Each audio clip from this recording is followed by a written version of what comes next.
Hello.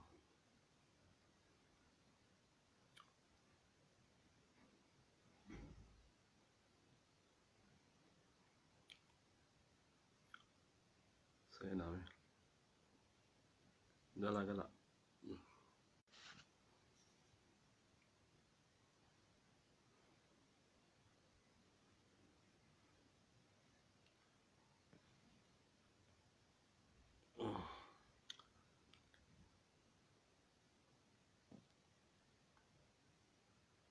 Any you tani.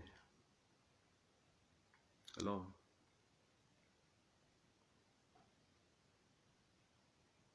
Hello.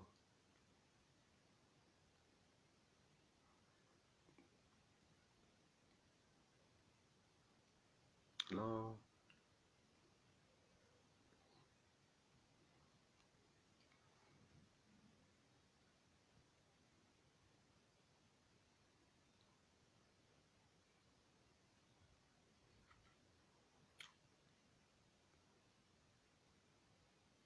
Hello. Takalam sadi. Takalam sadi. 1 2 3. 1 2 3. 1 2 3. Jabile.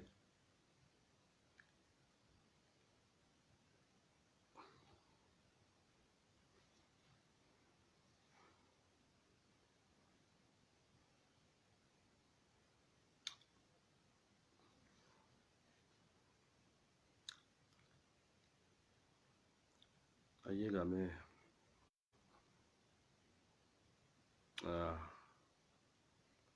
Wani gudam beta.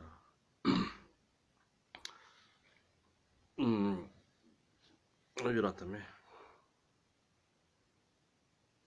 Aso beta protocolli aso ni protocolan abo. Wani gudam hasawa mo. Waan sigalte ummat Oromooti faayidaa qaba. Wanti qollee hubanne sanuma malee sanuma dubbachuuf malee Oromoon hayyoota hedduu qabdi, beektota hedduu qabdi, qabsaa'ota hedduu qabdi. Nuti yeroo nu guute sigaltee ol baaneetuma haasa'uudha malee hayyoonni Oromoo hedduu jira. Kanaaf gaa seena har'a namni carraa kan nuuf illee kan jiraatu taate niin kannaaf carraa ajandaan marii ijaarumsa Itoophiyaa Minilik yookaan ijaarumsi amma bilisiginnaan deemu jirtuun ijaarumsuma sirna Minilik sanii kanaafi qabsoo Oromoo kan jiru uummanni Oromoo takka waggaa 50 60 takka habashaadhaaf harka kanneen beeku takka naftanyaa dura fiigeen beeku takka uummanni Oromoo qabsoo irraa boodan deebine jechuudha.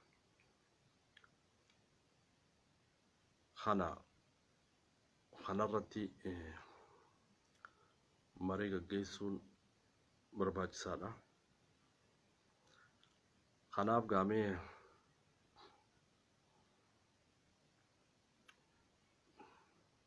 nama tokkotu mul'ata. Beeyta xabiyaan nama keenyaa turni baddee yooni laayifii kana seenaniituma siigaltee waan dhugaa sabaa dubbachuurra yoo namni siigaltee protokoola suufa uffatee kootii uffatee waan akka xarabeezaatis dhawaa kijiba walitti dhuubanii akkasitti haasawanii irra namni kun siigaltee ol fiigee laayifii tanaaf onna godhaa. Kanaaf san hin barbaachisu. Muuziqaa itti bananii siigaltee dhaamsa dabarsuun illee hin barbaachisu. Muuziqaadhaan dhaamsi dabarullee hin jiru jechuudha. Kanaaf ummanni Oromoo muuziqaa dhiichisuu fi dhiichisanii siigaltee dhaamsa dabarsuun barbaachisu. Kana gaa seenaame.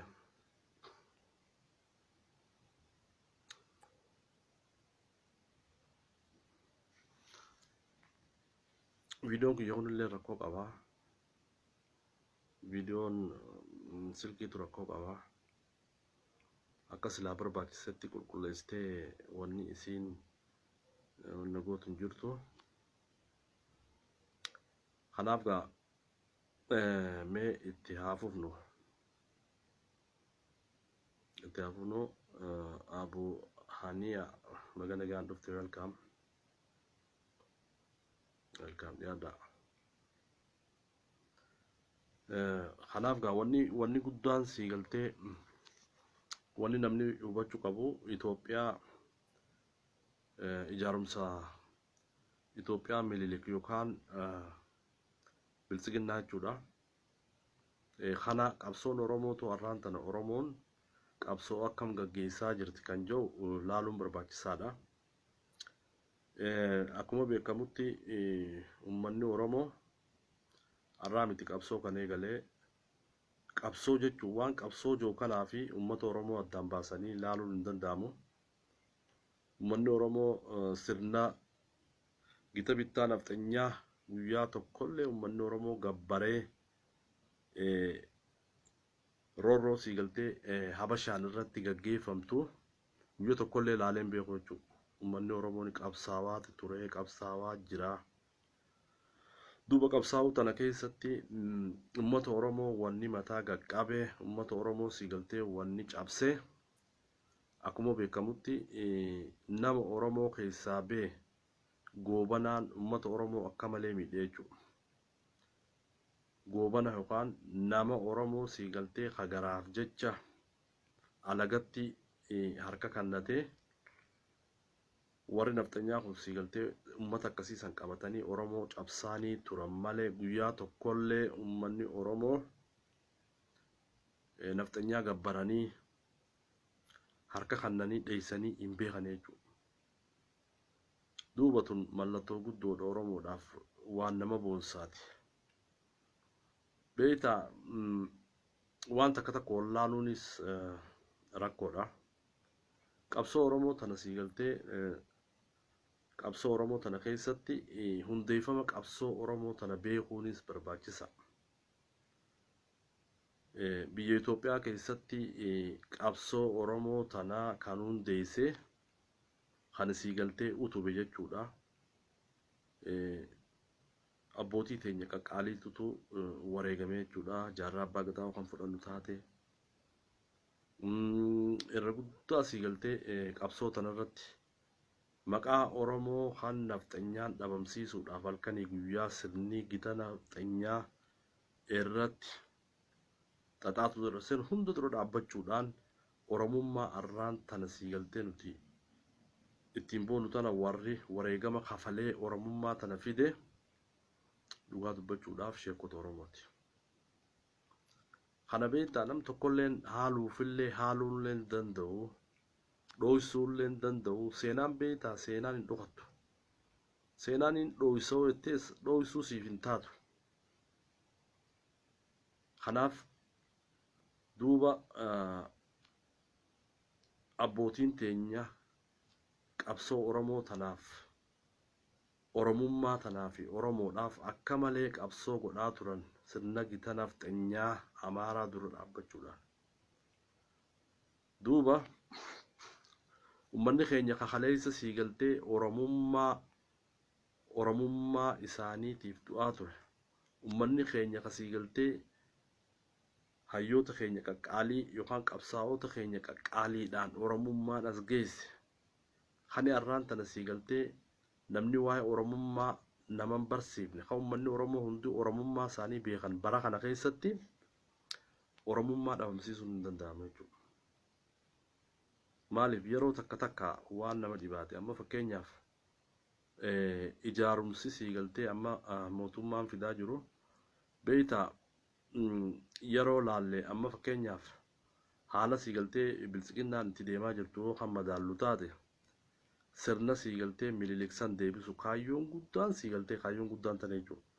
Duuba kaayyoo guddaa kana ummanni keenya gaafa silaa qindoomina hin qabne gaafa silaa siigaltee ummanni keenya wallaalummaa keessa ture gaafa silaa oromummaa tana namni siigaltee maajoritiin oromoo hin beekneehu ummanni keenya nafxanyaa dura dhaabbateeti falmaa ture jechuudha. Falmaa isaan gaggeessan keessaa lolli calanqoo, lolli aanoolee siigaltee akka fakkeenyaatti waan tuqamuu danda'u jechuudha. Duuba arraan tana nafxanyaa kaleessa harkanurraa murtee harma murte san gabrummaa ammayyaa siigaltee takaleessa mililik ummata keenya fixaa ture san arraan tana ilmii oromoo jennee maqaa oromootiin taargaa oromoo dhaate sirna biltsiginnaatii fi ijaarumsa siigaltee Itoophiyaa ammayyooftuu mililikiin jaarajee yeroo dhufu ummanni keenya siigaltee guyyaa tokkollee harka kanneen beeku jechuudha. Maaliif harkan kannine ummanni keenya oromummaa waan jiru kana wareegama guddaa itti kafalaa ture. Oromummaan siigaltee hanjamaa yookaan safaaxaadhaan siigaltee amaarri balleessee biltsiginnaan balleessitee biyya san dhuunfattuu miti. Tapha jira beekta. Tapha. Ummata Oromoon barree jechuudha. Namni ummata Oromoo eenyummaa ummata Oromoon beekne akkuma biyyi kana ta'a. Maaliif? Ummanni Oromoo kun ummata miskiina. Miskiinni siigaltee yeroo miskiina tokko amma fakkeenyaaf nama miskiina tokko nama siigaltee jaalala namaa qabu nama naman xuune tokko arraan tana siigaltee shira biraa oo fidde akkuma siigaltee arra mootummaan biltsiginnaa jennuun tun karatti haftetti abbaan fedhee karatti hafaa jechuudha. Kana siigaltee jedhamullee beekuun barbaachisaadha. Namni Oromoo fixxuqe gaafa san kute abbaa fedhee haa ta'u ati ummata Oromoo kana fixxuunaan ummata Oromoo miinaan waada ummata Oromootti siigaltee garagallaan umriin tee gabaabdu jechuudha. Arraan tana yoo kan laallu taate akkaataa siigaltee amma fakkeenyaaf mootummaa Itoophiyaa tana haa laallume. Mootummaan Itoophiyaa tun mootummaa waan jettee sirna mootummaa akkaataa siigaltee namni mootummaa itti jaarutti yeroo laaltu mootummaa miti afooshaallee namatti hin fakkaatu jechuudha.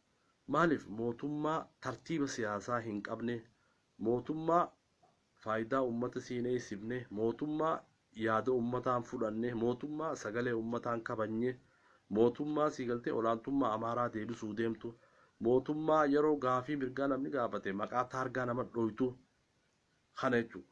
Mootummaan irraa Itoophiyaa keessa siigaltee sirna mililikiin leelliseechaa halkanii guyyaa siigaltee carraaqaa jirtu mootummaa kanaati. Duuba ummanni Oromoo mootummaa siigaltee ifiifuu beekumsa hin qabne, mootummaa dandeettii hin qabne, mootummaa siigaltee diktaatarshipii, mootummaa yeroo hundaa'uu akkuma siigaltee mililikitti akka Haile Sillaasee akka Dargiitti nama bitee nama bulche kan jiru ummanni Oromoo hin qeebalu jechuudha. Ummanni Oromoo hin qeebalu. Maaliif hin qeeballee ummanni keenya siigaltee rorroo amata 150 giitaa bittaa nafxanyaatiin ummata keenya irratti bee ummata keenya irra wanni gaggeeffameewu ashaaraa kaleessaati ummata keenya keessaa hin banne jechuudha. Duuba namichi siigaltee meeshaan siigaltee jimma tolfamte tun meeshaan siigaltee kan siigaltee akka hin qabne kun qabsoo ummanni Oromoo qabsoo ijoolleen Oromoo irratti wareegamte. Qabsoo ijoolleen Oromoo wareegama qaqqaalii irra baafte kana siigaltee nafxanyaa warra siigaltee qomaaxummaa fi hattummaa biyya naqa kana inni laaftumatti qeebalchiiseetiin mootummaa tana siigaltee amaara qeebalchiisee amaarri siigaltee sabaaf sablammootaa fi Oromoo tanallee dhiitanii akka duraanitti kaanis ajjeesanii kaanis siigaltee maqaa gaxaantummaatiin kannanii akka bulchan haala mijeessaa ture. Wanni kun siigaltee har'a sadarkaa mootummaan Itoophiyaa irra jirtu kana kan fide badiin kanaa jechuudha. Yookaan laallu taate. mootummaan warri biltsiginnaa jaaniin kun guutuutti warra kaleessa juntaa wajjiidhaan ijoollee Oromoo ajjeesaa ture. Warra kaleessa deennatii wayyaaneetii wajjiin Oromoo biyyaa baasaa ture. Kuni beektaa waan qabatamaadha. Waan qabatamaa wal beeknaa jechuudha. Wal beekna. Maaliif kaleessa ijoollee Oromoo warri fixaa ture. Warri kaleessa nama Oromoo siigaltee ajjeesaa ture. Abbootii qabeenyaa warri saamaa ture. Arraan tana siigaltee kootii uffatanii jitii kootii bitatanii akka waan uummata Oromootiif quuqamaniitti siigaltee soba isaanii odeessaa jiran jechuudha. Kuni Oromoon siigaltee wanni isin yaaddan kunii fi wanni Oromoo yaaddu garagaraa jechuudha. Kanaaf uummata Oromoo arraan tana uummata Oromoo sobdee qabsoo Oromoo taargaa itti dhooytee maqaa teeroristii qabattee Oromoon gabromsee jechuun wallaalummaa guddaadha kun. Wallaalummaa wallahi wallaalummaan akka uummata kanaa wallaaloon jiru jechuudha. Dhugaa dubbachuudhaaf.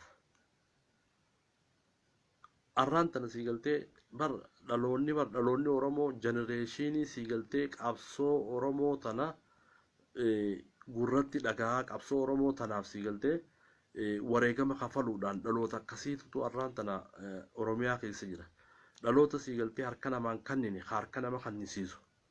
Kana siigaltee deemtee jitii biltsiginnaan sirna duraanii saniin mirkaneessee jechuun wallahi wallaalummaan akka uummata kanaa hin jirtu jechuudha.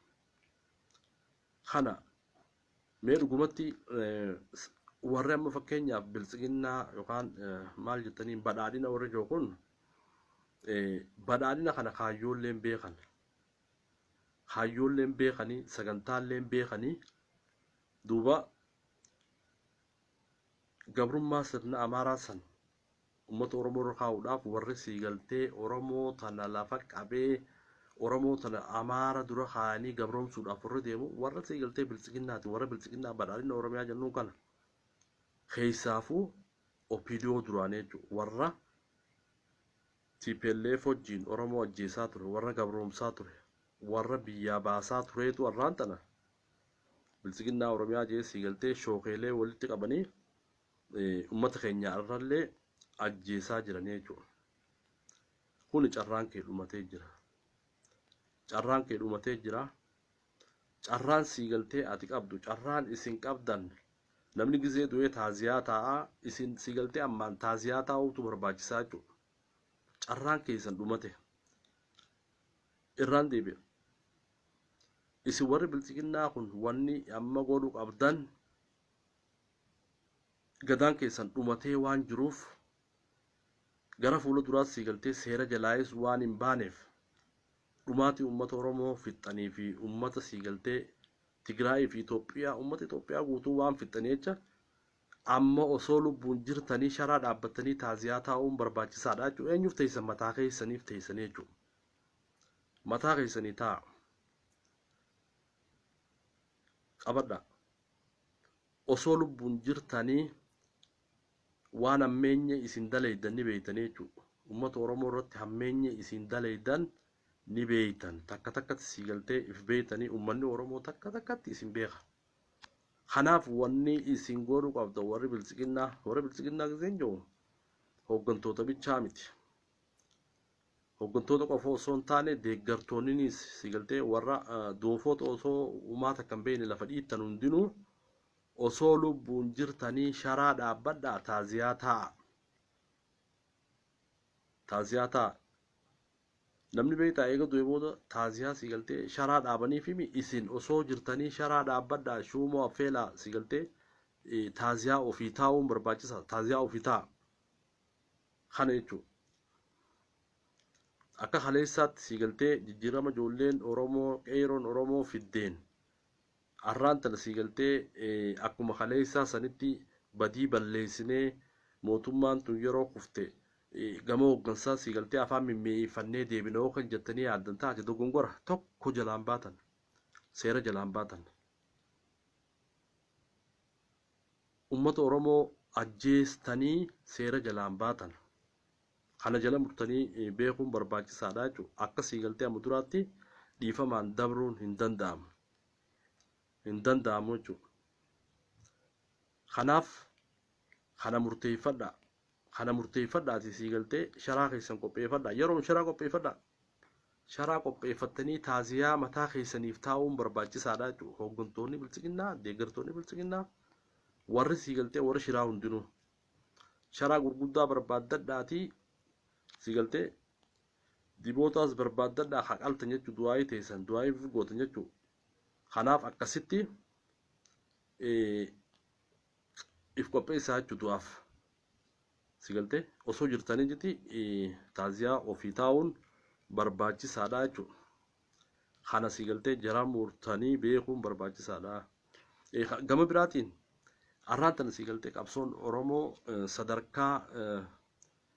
sadarkaa sii galtee olaanaarra jirti qabsoon Oromoo. Ijoolleen Oromoo sii galtee arraan tana qabsoon isaan gaggeessaa jiran qabsoo sii galtee hanqana tilmaamamtuu miti. Ta maqaa teeroristii jettee teeroristii irra keessee sii galtee hamilee xuuxee sanbira dabartee jirti. Yaa gowwoota. Arraan tana sii galtee sanbira dabranii jiran jechuudha. Waan takka beektaa nama tokko komachuudhaaf amma fakkeenyaaf adda bilisummaa Oromoo sii galtee jaalmaroo fa'aa komachuudhaaf woboo komachuudhaaf waan sadii qabaachuu si barbaachisaa jechuudha. Warri bilchiginnaa waan sadii gurguddaa qabaachuu si barbaachisa. Takka humna qabaachuu si barbaachisa. Humna akkam fakkeenyaaf nama tokko cabsuudhaaf humna si barbaachisa. Humna hin qabdu. Abaaboo cabsuudhaaf woboo cabsuudhaaf humna hin qabdu. Humna horadhu. Isiin lammaffaa meeshaan qabdu. Meeshaan sii galtee meeshaan ati qabdu tun meeshaa abaaboo wajjin yeroo wal madaalchisan meeshaan ta'e meeshaa sii galtee dursanii lolu jirta. Meeshaan ta'e sii galtee ichis hin ceesiftu meeshaa sii galtee horadhu jechuudha. Inni sadaffaa sii galtee beekumsa si feesisa jechuudha. Nama mo'achuudhaaf beekumsi barbaachisa. Arraan tana beekumsaan jaalmaroo faan geessu.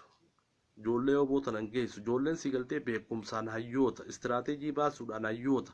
Arraan tana ittiin dhiyaatu nama ittiin dhiyaanne tokko komachuu hin dandeessu tana goradhu. Beektaa waan nama ajaa'ibsaati beektaa. Amma sadeenuu keessan jirtan takka bilchiginnaan humna hin qabdu. Nama humna qabuutu nama hiriira ba'ee sii galtee nama balaaleffatee ol jaami humna hin qabdan. Humna horadhaa. Sii galtee humna sii galtee abaaboo duraan dhaabbattee abaaboo cabsituu hin qabdu jechuudha humna. Lammaffaa beekumsa hin qabdu. Ijoolleen sii galtee woboo turarraan tana ijoollee beekumsaan kuttuu ta'e istiraateejii sii galtee lolaatii fi waa hundaa'uu sii galtee gama siyaasaatiin warra istiraateejiidhaan nama itti qixxaatu hin jirre jechuudha. Kanaaf istiraateejii fi beekumsaanis humaa. Kanaaf dura namni waan kana hunda horateetiti abaaboo balaaleffata. Isiniifuu sii galtee waan tokko dubbatee tokko ol jalaa balleessaa jirtanii maaliif mootummaa miti isin afooshaallee miti ummata sii galtee humaa keessan jira ummata dandeettii hin qabne ummata maqaan qabdan ummata addunyaarraa sii galtee mootummaan akka sii galtee amma mootummaa bilchiginnaa tanatti maqaa itti dhabe numaan dhabeewwan wallahi maqaan itti dhabe maaliif jettan ummanni kun maqaallee mee maal jettee yaamta mootummaa nu markine ta'u yaane sanillee tuni bar maqumaa hin qabdu bar wanni maqaan qabne waan wal fakkaataatitti sii galtee araddaarraa eegalee hanqa federaalaa jira jechuudha. Warra sii galtee siyaasaan beekne warra akkan qabne siyaasaan beekan humna qaban dandeettiin qaban istiraateejii baasuun beekan sii galtee diiktaatarshipii warra kanaa sii galtee caasaa gubbaarraa ilaanqaa jalaatti warri mootummaa gubbaa jiru warra kanaati jechuudha. Duuba warri kun waan isaan yaadan beektu as deebi'aniiti duuba waan godhan wallaalanii Ameerikaa fa'aa sii galtee Ameerikaan biyya teenya keessan seenin Ameerikaan sii galtee akkana nu godhu jirti Ameerikaa laal ummata kana laalime ummanni sii galtee ummanni habashaa kun duraanuu habashaan sii galtee olaantummaa isaanii malee haqa sii galtee Itoophiyaa keessatti haqa ummata Oromootis haa ta'u haqa saba tokkollee ummata eegume habashaan sii galtee ummata habashaa jechuun ummata hayyuun isaanii akka ijoollee ummata humaa takka dandeettii yaaduu hin qabne habashaan waan yaaddu beektu habashaa wanni isii yaaddu olaantummaa Amaaraati. Amaarree akkamitti Itoophiyaa keessatti olaanaa bichaa yaaddee jiru laal ummanni kun deemanii jiti hiriira ba'anii Ameerikaa maarree mee ummanni kun Ameerikaan tun sii galtee Ameerikaan tun amma fakkeenyaaf bara Ameerikaan mootummaa biyya addunyaa sii galtee kontirool godhaa jirtu Ameerikaa bara Ameerikaa mi amma nuti sadarkaa sii galtee Ameerikaatiin sadarkaa waboo wajjin koompare gootee ati sii galtee dandeettii akkasiin qabdu. Dhugaa dubbachuudhaaf ammame mee ha dandeettii sii galtee mootummaan tun abaa wajjin jaalmaroo faa wajjin dandeettii ni qabdi kan jiru carraaniin kannaaf yoo namni akkas jiru ha jiraatu taate yoo dhuguma sii galtee ijoolleen amma fakkeenyaaf ijoolleen jarri bilisiginnaa kun qawwee sii galtee kilaash tagaafa sii galtee mililiksaniini hidhatanii deeman meeshaan arra sii galtee ijoolleen Oromoo woboon qabduu fi wanni bilisiginnaan qabdu wal dhabdi sii galtee dandeettiidhaan walitti madaalan beekumsaa walitti madaalan istiraatiijii baasuudhaan walitti sii galtee warra madaaluu miti duuba ummata hara hundaanuu sii galtee sirra jiru kana hasirra beekumsa qabu kana ummata kana sii galtee itti baatee hiriira itti baatee niin balaaleeffadhe jechuun doofummaa akkamitti doofummaa oliiti wallahi doofummaa oliiti an ummata sii galtee ummata akka bilisiginnaa jaaniin kana hin agarre hoolayyiillee jeeniitiin hoolayyiilleen sii galtee eegeellee namaa kaniti faayidaan isii foonillee ni nyaatta isaan kana maqaan hin dhabeef maaliif hin maqaa dhabeef wallahi maqaan hin dhabeef maqaa itti baafne malee kana ummata kana waan hin ja'uun hin dhabe waan hin ja'uun hin dhabe jechuudha kanaaf ummanni kun mee fakkeenyaaf amma haasoo dheengaddaa haa fudhannu mee haasoo Shimallis beeytaa qamadii daaniyoo waan hedduu dubbate Shimallis waltajjii gubbaa sii galtee qamadii daanoo itti nu fidanii tana qamadiidhaan nuti fuunee warra keenya jiraatanii ijoollee teenya maarree dhallee nutilleen qamadiin fuunee qamadiin ilmoodha maali obboleessoo mee yeroo inni sii galtee akkasitti waa'ee qamadii kanaa fi Ameerikaa balaaleeffatu san harka dhawanii feechuu yaa dibicha kiyya jabaadhu maqaan faanis dibicha jabaadhu ati wayi kana numa dhufe haaboo dibichi uumaa keetin harka dhawaniif inni sii galtee lafa dhiitee Ameerikaa sii galtee mootummaa addunyaa guddaa tan lafa dhiitee bar wanna jee maal jalaa godhan duuba ministeerri foreign affair maal jedheen gadda itti aanaan diinaa muftii Shimallis yaanni inni hannate yaada dhuunfaa isaati malee yaada mootummaa bakka bu'u miti jedhe mee laala akka godhan laale olayyii yaada dhuunfaa isaati malee yaada mootummaa bakka bu'u miti hanagaa kun olaal wanni sii galtee fudhachuu qabdu bilisiginnaan Oromiyaa hoolayyiin tun sii galtee hoolayyii wanni fudhachuu qabdu akkaataa si godhan laale akkaataa si godhan jaree laale arraan tana sii galtee eenyu biyya sana hoogganaa jira namichi sii galtee itti gaafatamaan arabanyoochi hani dheengadda advaayizarii gurbaa Abiyyi dheengadda gabbee alaabaa Ameerikaa ambaasii Itoophiyaa dheennee jiti gabbuufnee gubna kan jee duuba wooma jaansanii magaalaa Baardaar keessatti alaabaa Ameerikaa gabbuusanii gubanii jechuudha. Mootummaan shiftaan tun sii galtee waan namichi sanjee Ameerikaa balaaleeffate gabbahanii sii galtee yaada mataa isaatii yaada dhuunfaa isaatii hin jenne jechuudha. Duuba dibichi Oromiyaa bulchu kun yeroo inni gabbee akkasitti qamadii daanoyte je'ee lafa dhiitee amaarree harka dhee fi aboo Shimallis dhiira ajaa'ibaa sii galtee gowwaa akkanuma godhanii beeku. Yeroo inni akkas jedhu koflanii si viidiyoo soo walaaltan duuba deebisanii Shimallis yaanni inni je'ee Ameerikaa balaaleeffate yaada dhuunfaa isaati malee yaada mootummaa bakka bu'u miti jaanii jiti bishaan jala yaasan. Yaa jabbiilee mee sadarkaa isinirra jirtan laala sadarkaa arraan tana sii galtee bilisiginnaan Oromiyaa irra jirtu if laala isin Oromoo ajjeesuudhaan taaka number 1. Oromoo biyyaa baasuudhaan number 1. Oromummaa xiqqeessuu fi balleessuudhaaf warri tattaafachaa jirtu number 1. Ashkara Amaaraa ta'uudhaan number 1. Oromoo fi Amaarri gisee ollole gama Amaaraa gortee Oromoo ajjeesuudhaan number 1. Duuba arra wanni sirra dalagamaa jiru laal. Wanni arra sirra dalagamaa jiru wanni siigaltee ati sirra dalagamaa jiru iflaal. Ati garuu Oromoo ajjeesuudhaan nama kee ajjeesuudhaan hidhuudhaan biyyaa baasuudhaan number 1. Kanaaf iflaal yoo nama taate. Yoo nama taate iflaal silaa'uu beektaa warri bilisiqinnaa keessa jiru warra siigaltee toobbatee warra toobbatullee miti warra siigaltee cubbuun kompiitarri miimooriin amaarummaa miimooriin siigaltee abiyyi keessa guure warra keessaa ba'u miti warra guyya tokkollee siigaltee gaarii uummata Oromoo yaadee uummata Oromootiif hojjetu miti jechuudha. Uummanni kun uummata siigaltee akka Yahudaa Hitler balleessatti warra badu qabu jechuudha warri bilisiqinnaa kun.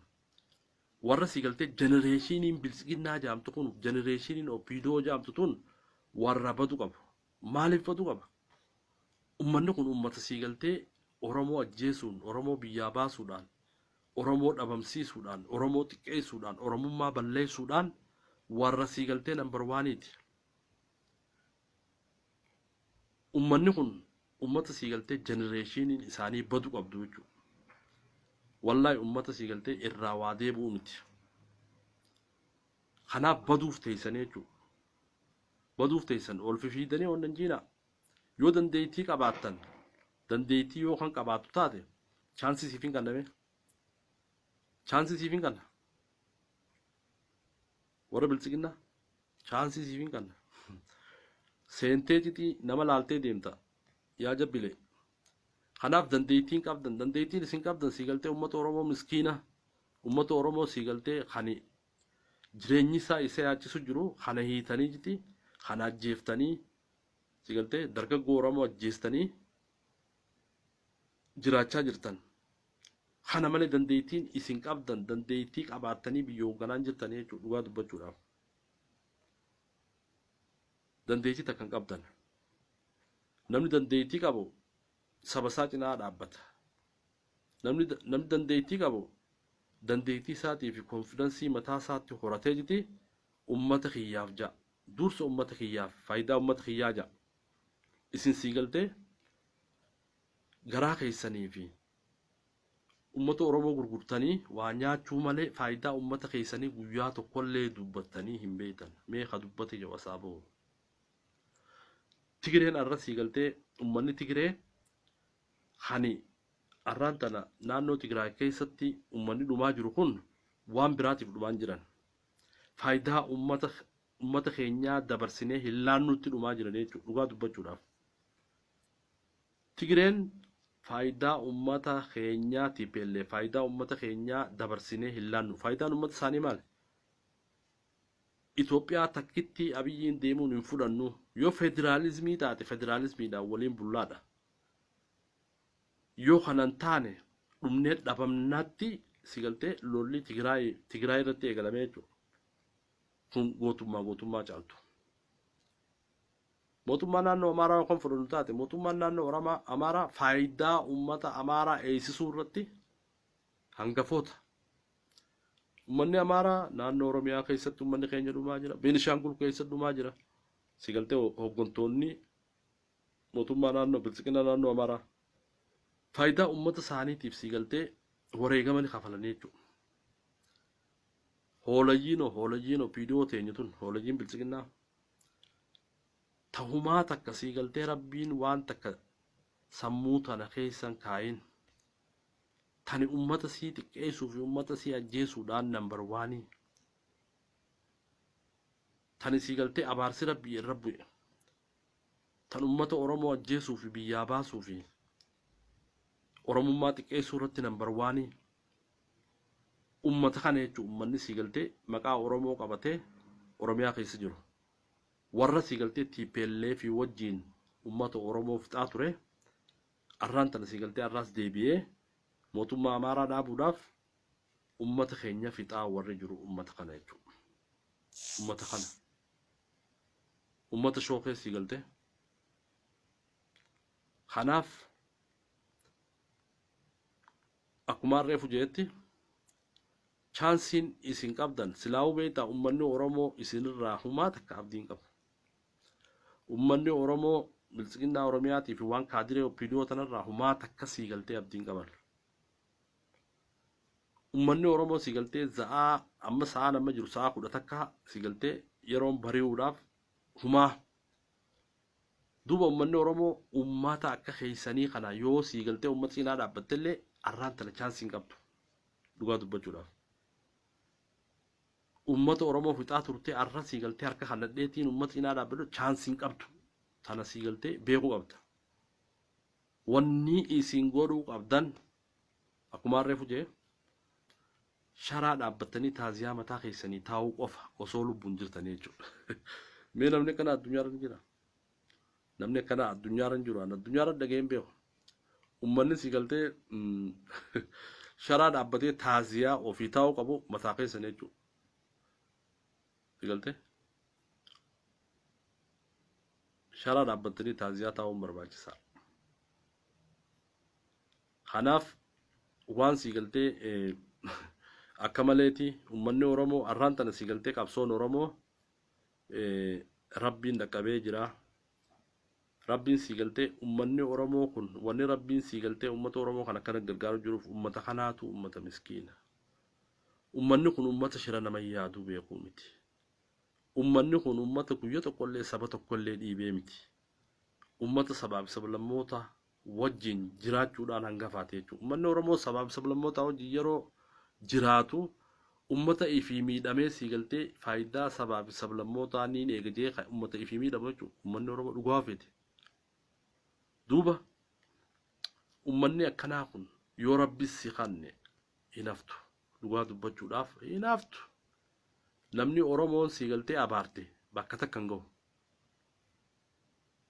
Abaarsi sii galtee kan bilisiginnaa Oromiyaa tana abaarsi gaafa wayyaanee sanuu isin jira jechuudha. Warra abaarame warra sii galtee Oromoon abaaste beektaa namni gosti abaarte namni san beektaa faayidaan ta'u. Namni gosti abaarte faayidaan ta'u. Gosaatu bilisiginnaa Oromiyaa tanaa fi jara kana abaare. Ummanni kun duba namani taani. Mee ilaala. Mee hunda isaanii ilaala amma. Warri bilisiginnaa joo warra waan biraatii mi'aayyoon isaa abaartee jechuudha bilisiginnaa aangoo qabu amma fakkeenyaaf. Mee deeggaraa bilisiginnaa ilaali. Warra abaarsa qabu warra haati abaarte. Warra sii galtee warra isaanii keessaa akka hin qabne jechuudha. Warri deeggaraa bilisiginnaa ta'e warra sii galtee bifa hin qabne. Warra bifa hin qabne warra abaarsa qabu warra sii galtee abaarsi rabbii irratti bu'e ummata kana jechuudha. Ummanni kun duba ummanni abaarsa qabu ummanni gostee abaarte. Ummanni faamiliin abaarte. Duba ummanni kun biyya bulchuun taa'ame. Ummanni kana biyya bulchuun taa'e hin taane. Namni biyya bulchuu nama sii galtee sabni eebbise. Kan saba biraa kabajaa qabu. Kan ummata isaatii yaadu. Kan sii galtee faayidaa mataa isaa dura faayidaa sabaatiif qabsaa'u ummata akkasiiti. Kanaaf hoolajii nama sii galtee bilisiginnaa jettu. Anamma fakkeenyaaf riisarchii hedduun gaggeesse. Riisarchiin gaggeesse mee ummatuma kanaa wanta sii galtee amma yeroo takka takka beektaa qorannaa wayii gaa warri narsii kunfaan hantuuta irratti akkasi qorannaa gaggeessanii beektaa waa'ee fayyaa tan akkas godhaniimi. Ani sii galtee hoolajii tan irratti beeverii yookaan amala hoolajii sii galtee bilisiginnaa tan ilaalee jitiin fiizikaalii yeroo laales ummanni kun warra fiizikaaliidhaan sii galtee kaan miilli tokko irra guddaadha kaan harki tokko irra guddaadha kaan sii galtee bifaan wooma akka taayyesan jechuun wooma akka taayyesan ummanni kun beektaa namni gubbaan bareedaa yaanni isaallee bareeda warri bilisiginnaa kun gubbaan illee fokkotoodha yaanni isaanillee fokkotoodha sii galtee ilaalchi isaanillee fokkotoodha ilaalcha qabe ilaalcha sii galtee addunyaa keessa hin jirre warra akkasii ta'an fiizikalii ni ilaale hunda ni ilaale beektaa warruma siigaltee bineensa gaara galu fakkaatu kanaatutu bilisiqinna jaa rabbiitu akkas godhee beeka rabbii uumaarra deebi'e namni tokko beektaa saba oromoo miskiina kana arra deebi'ee ummata oromoo miskiina ka siigaltee namantuun kani saba tokkolleen tuqin kani siigaltee nagaan jiraachaa jiru kani siigaltee kaleessa ijoollee 5,000 gabbaree jijjiirama kana fite arraan tana deebitee ummata kana waada ummata kana cabsitee ummata kana garagaltee teeraristi jettee abaa'oo deeggartin jettee ummata kana siigaltee namni fixee oromoo jalaan jaamboon akkuma siigaltee amma hundi isaanii warri bilisiqinnaa kun mala wallaalee amma fakkeenyaaf hundi isaanii bar haada qopheeffachaa jiranii bar haada qopheeffachaa jiran maaliif fannisuuf akkuma reefu jeessan amma fakkeenyaaf chaansiin isaan qaban chaansii warri bilisiqinnaa qabu deeggartoonni bilisiqinnaa qabu warri hoggantoonni bilisiqinnaa qabu dafaati dibootii gurguddaas bitaati ka dibootii qabu silaawni qabdanii oromoo saamtanii jirtanii sharaa gurguddaa fidadhaatiti taaziyaa ofii taaziyaa taa walawwaala osuma jirtanii walawwaala ummata akkasiiti beeta walawwaala waliyoo ammuma walii booya sigaltee walii booyaatiti akkasitti taaziyaa taa of qopheessa dhumattee jirti gadaan keessan dhumate gadaan keessan dhumachuu wanni siigaltee nama agarsiisuun arraan tana siigaltee mootummaa Ameerikaa guddoo balaaleeffattan gabbaatanii baandiraa biyya guddoo Ameerikaa tana baandiraa guddan jechuudha. Wallaalummaan tanaa olii, doofummaan tanaa olii, dhamoommaan tanaa olii waan hin jirree beeka. Kanaaf uummata ajaa'ibaati jechuudha isinii kun waan hedduu nama ajaa'ibsiiftani. Kanaaf arraan tana siigaltee gadaan keessan dhumatee jira. Mee kanaaf warri hayyoota bilisiqinnaa warra kootii 50 warra siigaltee maanzaraa dur uffate warra siigaltee ilkeen takka gubbaa olii takka warra mee warra akkasii hojii jiraatan as keessa isiniif hin kanna carraa mee asumaanuu warra bilisiqinnaa siigaltee silaa bifaan fofokkotoodha mee bareedaan bilisiqinnaa yoo jiraate chaansii isiniif hin kanna chaansii isiniif hin kanna yoo numa siigaltee oromoo ka ummata oromoo yookaan warra guruppii tana keessa jiru warra haqaaf qabsaa'u warra siigaltee rakkoon saba oromoo isaan siigaltee halkanii guyyaa hirriiba ittiin dhiifne kana dura dhaabbadhaamee falmii godhaan yoo jiraatan beektaa lib jettaniituma nama laaltaniituma barartanii beeka kanaafuu jiraatan mee dandeettii yoo qabaatan silaa'uu dandeettiillee qabdanii humnallee qabdanii ifaadha yoo jiraatan mee yoo jiraatan chaansii isiniif hin kanna chaansii isiniif hin kanname akkuma gurbaan keessan jee akkuma siigaltee shimallis jee fi akkuma siigaltee hoolayyiin akka teessanii jette walitti dhuufdan as gubbaa dhuftanii walitti dhuufdanii wanni silaa'uu beekta haasofni isin beektan girrisa junta kanuma beekta wanni isin beektan kana yeroo umman namni siigaltee isin hojii haasawee waan mootummaa kanaa isiniin falmee wanna jee isin wanni beektan beekta mee oromoon nama biyya bulchas kana dhaatanii sheem waan qaanyi beekta isinirraa qaanyi siigaltee waan dubbatu wallaaltanii bar waan dubbatu wallaaltanii titi tanooftanii beekta mee oromoon nama isin bulchuu siigaltee laal qaanyi guddoodhaa beeka hedduu qaanyi hedduu nama kofalchisa ammoo filmiilleen siigaltee bar filmii tokko bar filmiidha beeka wannummaan isin dalaydu hundinuu wallaahi waan hedduu nama kofalchiisu mee namnummaan siigaltee akkaatuma haasoo bilisiqinnaa kanaa fi akkaataa mootummaa bilisiqinnaa amma jiru tana yeroo laaltan mee laala namu mee namni hundinuu siigaltee warras keessa jiruus haa ta'u warri biraatiis mee haasoo bilisiqinnaa kanaa fi akkaataa mootummaan sanatti deemu jirtu laala yeroo takka kophaa teessan taa'ame maaltu isin mul'atu wallaahi kofalteen ustu aarteen ustu jechuudha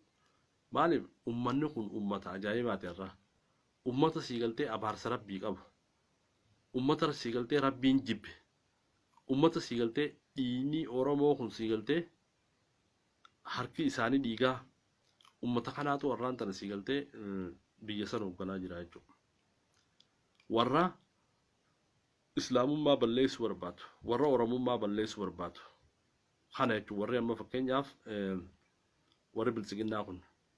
Kanaaf wanni isaan balleessuu barbaadan Oromummaa fi Islaamummaadha. Oromummaa fi Islaamummaa balleessuuf halkanii guyyaa wanni isaan hojjechaa jiran tana beeka. Wanni isaan hojjechaa jiran tana. Oromummaa balleessuu hin dandeessu. Islaamummaa balleessuu hin dandeessu.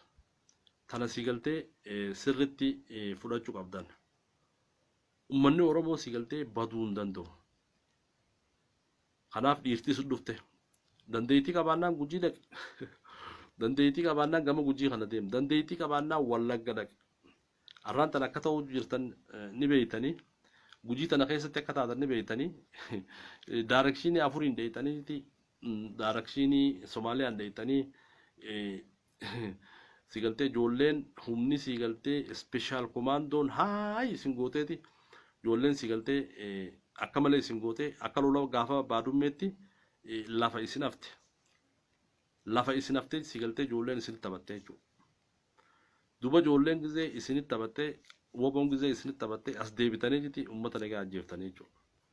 Dandeettii qabaannaan mee warri siigaltee lafa dhiittan siigaltee dhiira dura dhaabbadhaa deemaa. Dhiira dura dhaabbadhaa lola.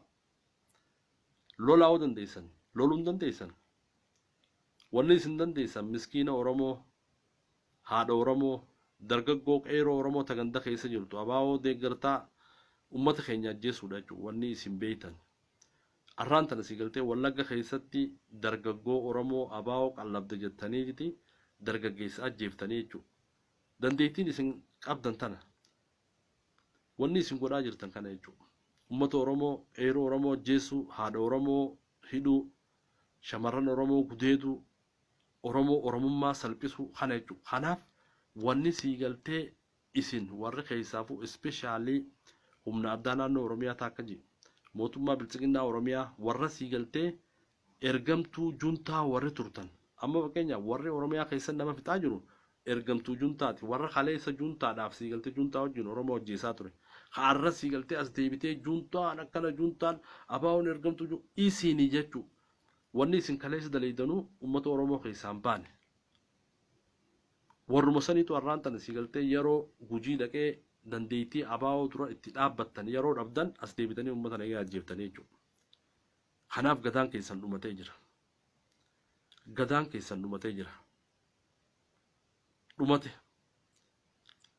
Wanni isin yaaddan isin jalaa fashalaa'ee jira. Ama kurnan bulchinaa, ama diidan bulchinaa, Oromoo amata dhibbaa akka isii lafaan kaane goonaan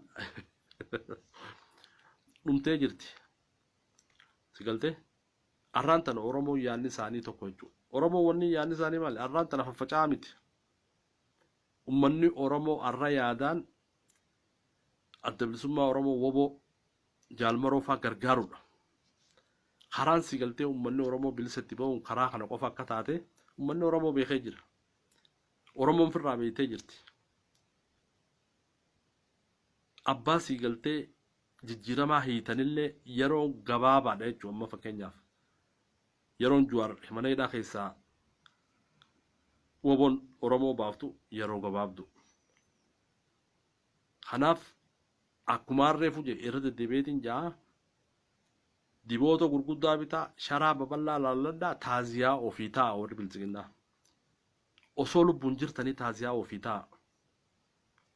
Warra keessa wali qabaatiti taaziyaa sanirra siigaltee imimmaan ofii boo'aa nuu boo'aa jaani akkasis siigaltee taaziyaa ofii ta'a. Chaansii hin qabdan dhumatti wanni keessan. Arraan tana siigaltee as deebitee afaan mimmeeffattus hin jirtu ta'e galmeerra galmooytee jirti. Shirra ati hojjattee fi wanni ati godhaa turte galmooytee jirti. Ummata rabbiin abaare kana siigaltee abaarsi rabbii isinirraa jiraatu as deebitanillee uummanni Oromoo isin hin qeebalu jechuudha ammoota. Kanaaf dhugaa dubbachuudhaaf uummanni Oromoo qabsoon Oromoo fuuldura tarkaanfachaa jirti malee if booda deebi'aan jirtu. Haalumaan siigaltee uummanni Oromoo roorroon itti jabaachaa yeroo deemaa jirtu kanatti qabsoon Oromoo gama hidhannootiinis roga hundaanuu siigaltee uummanni Oromoo jabaachaa jira. Sittiin fakkaatin namni si cabsu Ameerikaa miti. Namni si cabsu waboo. جولين سجل سنتي جرتي شوا سنتي جرتي فنفني خيسة جرتي وبرين تيجا بابدو جلان باتو جلان باتو كوتين دي باشن تميتو فتي ديمتوس هافوفتا كوتي سن سيجلتي فنسي كوتي سن فني فدو كوتي سن فني فدو تازياتي تاي تازيا متاكي تفتاي سيجلتي wanni ati godhuu dandeessu takkitii tana bicha amma booda ummanni Oromoo ijoolleen Oromoo waboon Oromoo dandeettii isaaniitii fi beekumsa isaaniitii fi tarsiimoo isaaniitiin si cabsuu ta'an ati Ameerikaan na cabsaa jettee jirti halkanii guyyaa fiigaa jirta Ameerikaa miti si cabsitu qabsaa'ota Oromoo si galtee adda bilisummaa Oromoo waboo si cabsuu ta'a jechuudha.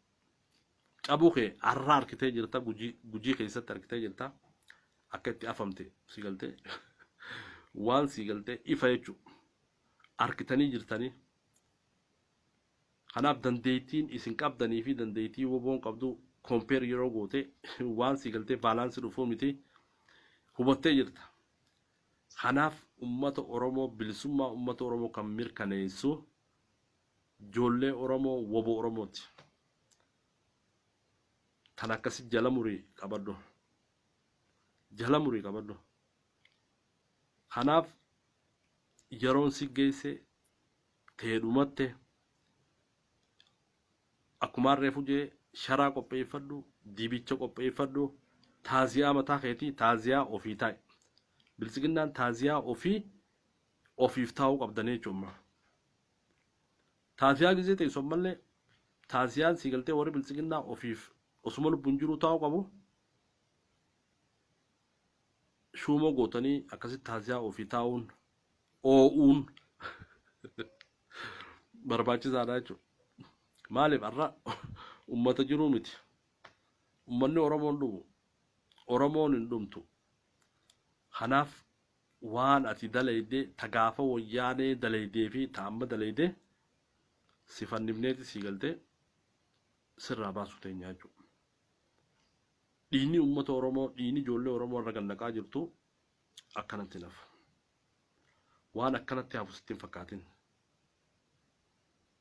hubadhu tana mee namni jiru mee warri bilisiginnaa haasawa keessa walitti dhuubaa kottaa isliimiin kana walitti dhuubdan mee jabbile silaawa haasawni keessan beektaa badhaadhinni keenya gara fuulduraatti akkana kono diinagdeen Itoophiyaa akkana guddatte laa ilaaha illallah Muhammad rasulullah yaa warra uumaan irra deebi'e kanaaf wanni isin beektan beektaa wooma takka namni si galtee ummata isaa irratti shiran dalagu namni si galtee ummata keessaa ba'e ummata kaleessa si galtee nama keenyaatu arraan gorra jira jee ummata solbaase kana ati gaafa ummata kanatti garagaltee rabbiin si garagalee beeke rabbiin si garagale namni si galtee namni qulqulluun namni Oromoo wanni dhaamuuf namni yaa nama Oromoo kan si galtee jireenyi si lullulee jireenyi si galtee jireenya kana keessaa baataa beeke arraan tana si galtee namni tokko yoo jireenyaan rakkoon itti jiraatte rakkoo tana keessaa boru ni ba'a nam tokkolleen akkanatti nafa arra rakkoon si qabatte boru keessaa baata duuba arra rakkoo arraa tanaa jecha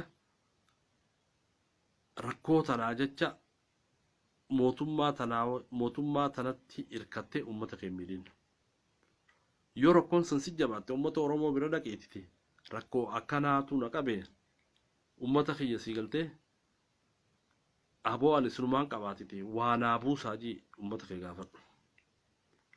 kee gaafadhu malee faayidaa jecha ummata kee si galtee mootummaa tana wajjin deemtee ummata kee miidhin maaliif ati si galtee yoo ummata kee kan miidhu taate hayni ummata Oromoo hama namni baraaramuu barbaade ummata Oromoo si galtee ummata Oromoo fittiin tuqin ummanni Oromoo kun ummata miskiin ummanni Oromoo kun si galtee yoo takka si kadhatellee ummata sirraa dhabuu miti yoo si darbatellee ummanni oromoo si galtee ummata si deebi'u miti kana namni rabbiin jibbe gaafa rabbiin jibbirraa maal godha beekta ummata oromootiif islaama fixu qo'a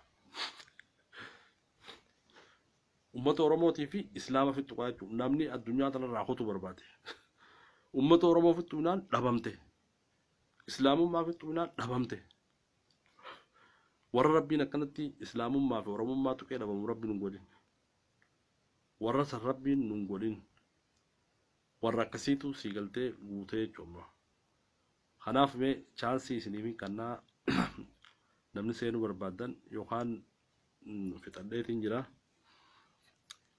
kanaaf gaa waan ani dubbadhe tun